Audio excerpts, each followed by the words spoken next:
Luke, massive congratulations. Back-to-back world champion. How good does it feel? Yeah, it feels amazing. It's what dreams are made of. Obviously, everyone wants a first world title, but just to come back here and win it again and go back-to-back, it feels amazing. How did the second one feel compared to the first one? Was it as good? Was it better?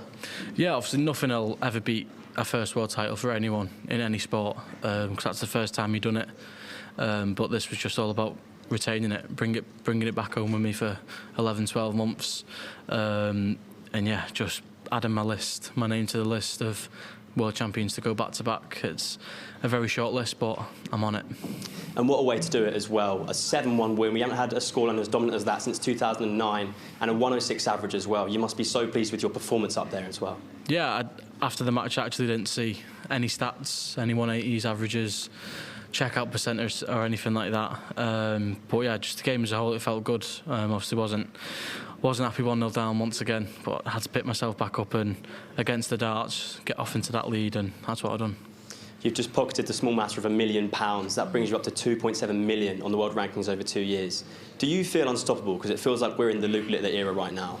Yeah, obviously on stage at times I am unstoppable. I win games, I lose games. It's darts, you don't always win. But yeah, the World Championship's mine again. And what's next for Luke Littler? Do we go back to back to back? Do we pick up those missing Premier titles? How do you keep this hunger? What's next for you? Yeah, you've just got to focus on what's next. Obviously it's Bahrain and then over to Saudi Arabia, and then it's obviously the first major of the year the second major of the year is the Masters of Milton Keynes, which I haven't got yet. But yeah, the other majors later on in the year, I'll be hunting them down. Well done, Luke. Thank you. Luke, congratulations joining that list of back-to-back champions and doing something that Michael van Gerwen hasn't even done. Is that a special feeling right now? Yeah, it's a special feeling. It's all I wanted to do, since the Grand Prix. We're leading up to the Worlds, just back-to-back. Obviously the £1 million, it's there, but it comes after the trophy. The trophy's always first. But yeah, like you said, my name's on that short list. You spoke about having the hump and losing the first set. When you go to that almost angry place, because we see a switch go, is that when you play your best stuff? Yeah, obviously I think I definitely played better after that first set. But as you all know, I just want to get off to a quick start. I don't want my opponent going 1-0 up on me. I always want to set that marker in the game and set the standards, but I couldn't do that. But yeah, after that first set was just magic. Jan's just sat there and said he thought you were unplayable and in general are unstoppable at the moment. Do you feel like you've just got that aura around you where you can't be stopped when you play like that? Yeah, well, obviously if playing 106 average over obviously 8 sets, obviously 9 times out of 10 you're going to win. Obviously the first Premier League game last year against Van Gerwen, that was absolutely magic from both of us, and that's games you're going to lose. But yeah, Jan was always there. He missed a few doubles, obviously could have gone 2-0 up, that would have changed everything. I would have been 2-0 down, then I would have been more frustrated. But yeah, he's had a good tournament and I'll see him in the Premier League. Congratulations, Luke. Obviously, Jan played his part, especially in the early stages in that game, but were you expecting a bit of a closer final than the end result turned out there? Yeah, obviously I was expecting everything. I was expecting Jan to throw the kitchen sink at me. Obviously he'd done that in the first set, and obviously could have gone 2-0 up, but from there, yeah, I don't really know what happened. Obviously I know he missed a few doubles here and there, and obviously missing a few trebles, obviously going under the treble, and yeah, I just had to pounce on him. And you, as much as anybody, puts a huge amount of effort and work into this, travelling throughout the year, making so many sacrifices. When you think about how much has gone into getting to this stage and getting to that second world title, just how does it make you feel? Yeah, my mum and dad, we've put everything in it. Obviously, family, friends, sponsors, managers. Yeah, this is why I'm here now. And like I said on Stage Sky, it doesn't stop. We're on this roller coaster. Been on it for nearly 3 years now. And yeah, I just keep going. Hopefully, keep winning as well. Luke, congratulations again on winning the World Championship. I think we've seen levels from you this tournament that we've rarely seen people, and no one's got near you really. When Phil Taylor was at his best, he didn't really have a challenger close to him. Do you feel like you're at the point now where even your closest challenger is just so far away from you? Yeah, I mean, obviously you can say that, obviously by the scoreline. But as a player, you can't switch off. You've always got to be on it. And because any dart player can come back. I felt it a few times tonight. Obviously, when I was in the lead, Gian was just throwing with a bit of freedom. I could see it from him, throwing with freedom. I just said to myself, don't let him throw with freedom and get back into the match. So I had to punish him even more. 18 years old and 2 World Championships, 14 to go, is it? At what point did we start thinking about it? Yeah, I mean, obviously, it's so far away. Obviously, what's that, 14 to go for another 15, 16 years, I'd say. But yeah, if it happens, it happens. But yeah, I'll be around for a very long time. And yeah, I'm here to win. I mean, but you've always spoken about records that you wanted, whether it's amount of 9 darters in a year or money won, trophies won, whatever. But has it always been at the back of your mind that is something that you could do? Yeah, obviously it's something any dart player could do. Obviously, me being so young and already picking up two of these, obviously it's 14 to go. But yeah, it's a long way to go. But yeah, like I said, who knows? Who knows if I could reach it? But yeah, if I get 5, 6, I'll be happy. Congratulations, Luke. Well played. Thank you. Congratulations, Luke. You mentioned in your pre-match interview that the family were nervous ahead of this one. Does it become like a team effort, and do you feel like you're representing everyone when you're playing, and especially when you're winning trophies like that? Yeah, obviously. When you're on stage, you always look over to your family.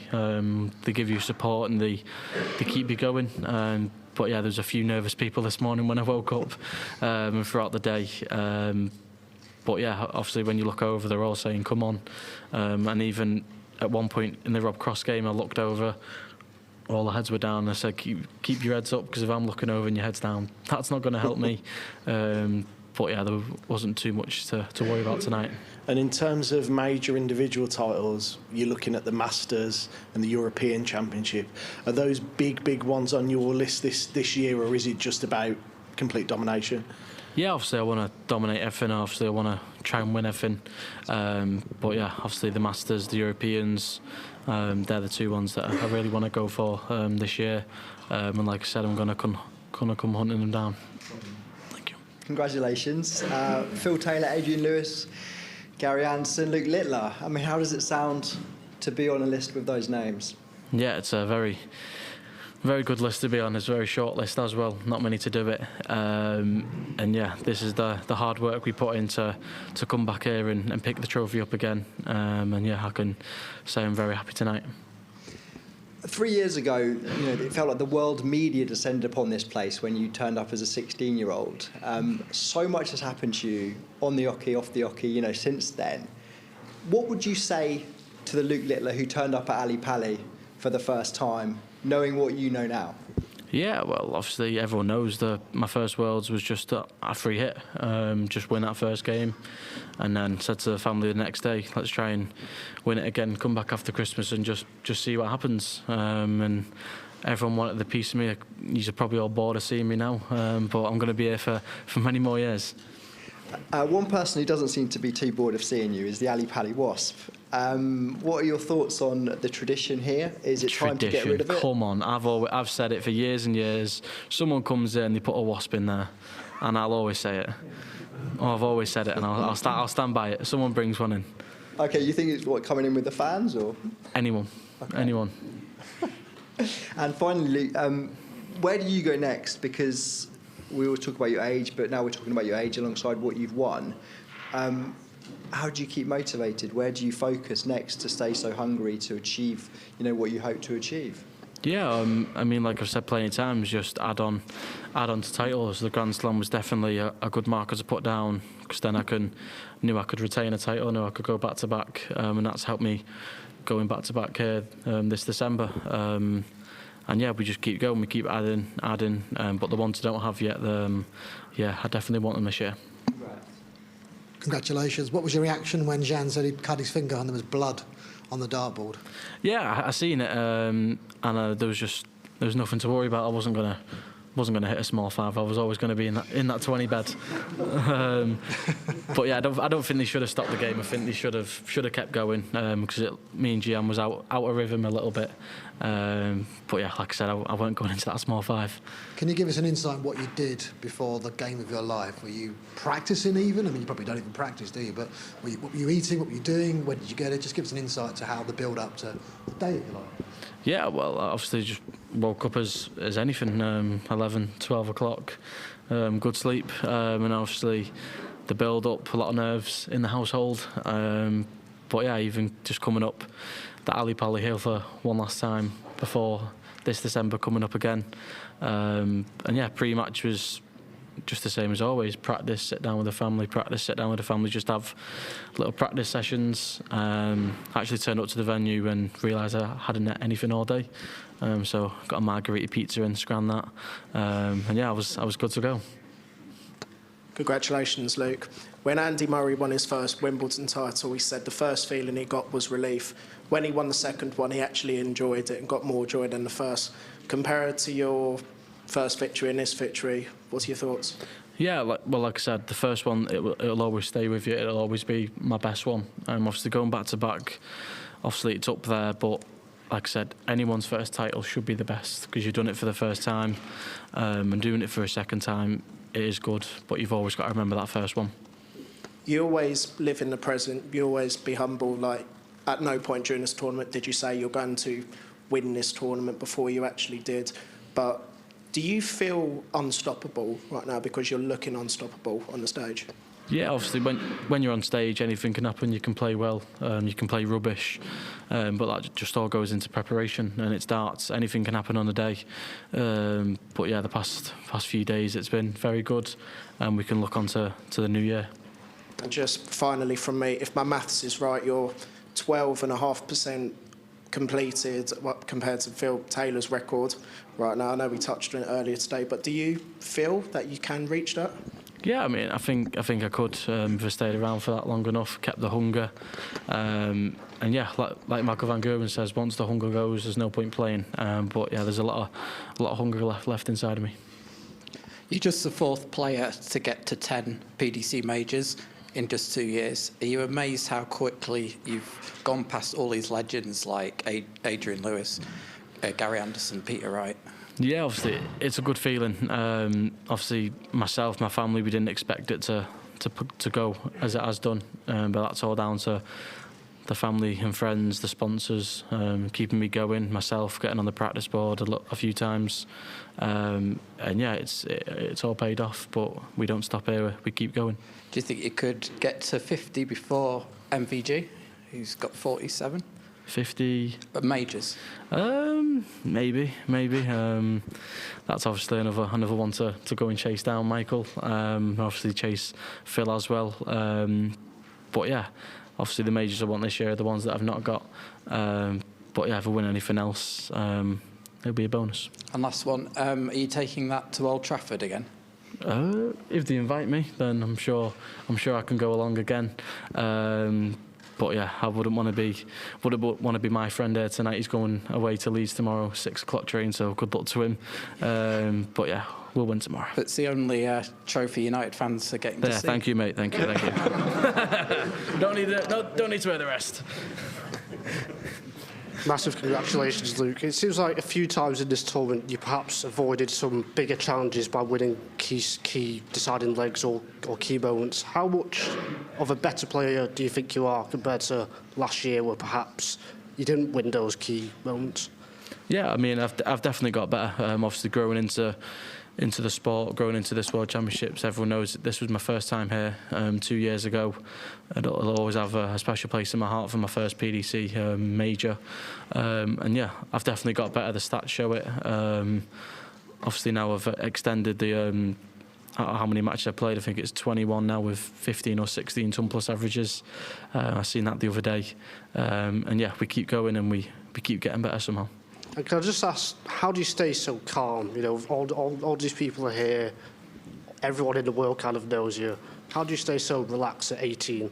Yeah, I see all these every day. It's used to it. This might be my third home, but for myself, yeah, I just got to keep going, keep winning games, keep speaking to you guys, and keep picking up some more trophies. Thank you. Thank you.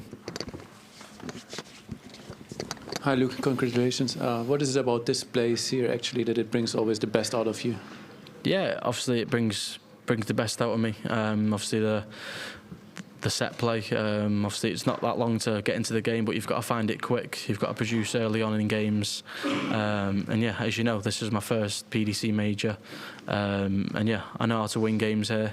And yeah, I know how to win games. Seeing your amazing average of 106, is there any limit actually? Is it 110? Is it 115? What do you think you can do in the future? Yeah, obviously, well, get better. We can only get better from here. Try and practice a bit more. And yeah, just try and play better in any tournament. For the floor tournaments, the European tours, majors, anything. And yeah, let's try and get better for this year. Yeah, look, congratulations. People talk a lot about your talent. What do you most want to be remembered for? Obviously, I want to be remembered for, obviously, the titles that I win, the 9 darters I hit. And yeah, obviously I want to put down legacy here. I want to win so many trophies. And yeah, there's so many years left. If you could say one thing to the kid who was practicing darts, what would it be? Yeah, just like I've always said, chase your dreams, keep going, don't listen to anyone. If you want to get a tour card, get a tour card. If you want to be world champion, go and be world champion and chase those dreams. Thank you. Thank you. There are probably thousands of people in the world trying to make a living out of darts. There's 128 guys on tour trying to. There's guys who didn't make it. What do you think it is that has set you apart? Because everyone practices. There are lots of people with talent. Why do you think you've reached the top? Yeah, obviously, throughout my career, not even on the PDC, I've never been a big practicer, and I've said it a few times. When we went into that first lockdown in 2020, I was 5-6 hours a day, just constantly practicing, doing nothing. And then when we came out of lockdown, I would go into competitions, not really practicing, because I've done so much hard work in COVID. And yeah, I think that's where it comes from. Obviously, I'm not a big practicer, but I know the talent's there. And just on that question about legacy, I mean, you've got a lot of attention on you. You've got a lot of fans. Do you also want to be remembered as, I don't know, like a good guy, like a nice person, as the sort of guy that people get on with, that is sort of down to earth? And how important is that side of it to you? Yeah, obviously I'm just me. As you see me, outside the darts, inside the darts, I'll never change. I won't change for anyone. And this is how I am. Even my mum and dad from the first Worlds, they were just saying to me, just don't change anything. Just be yourself. And that's how it's going to be. Cheers, well done. Thank you. Hi, Luke. You know, this is the last ever staging of the tournament at Westall before you go over to the ground hall. Are you looking forward to playing to much bigger venue? You've got 5,000 more spectators. Yeah, it's absolutely massive. Obviously, it'll be the first time this year. Obviously, I'll be on in the opening night again in December to come, 11 months, 12 months away. And yeah, that's how big it's growing. The prize money's gone up, and now the capacity's going up. So who knows where's that's going to be in the next 10 years. And obviously the Wasp will appear again. If he appears again, then yeah, like I said, someone's brought him in. Okay, everyone, any more? Pass to Owen, please. Thank you.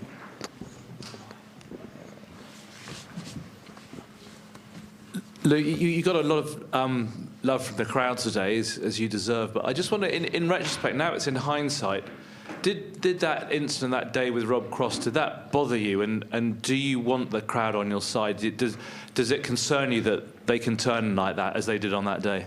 Yeah, well, obviously they turned on me, but I still won my match, still won my darts match. I still progressed to the quarterfinals. But yeah, anyone wants the crowd on the side, and ever since that happened, the crowd have been on my side, quarterfinals, semi-finals, and tonight. So big respect to them. They paid their good money to cheer me on this time. Thank you. Okay, everybody.